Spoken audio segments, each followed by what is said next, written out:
Hello viewers, welcome to this channel. I hope you guys are doing well.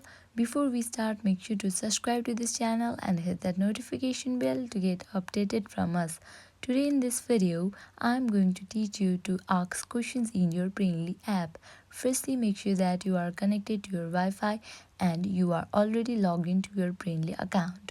This process is similar for Android and iOS device. Now let's get started. Open your Brainly app. Here we go.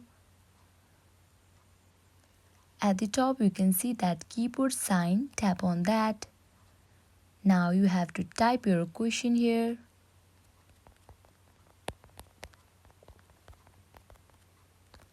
After you are done, tap on search.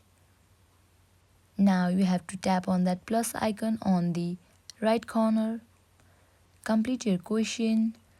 Tap on the subject plus icon and choose the category.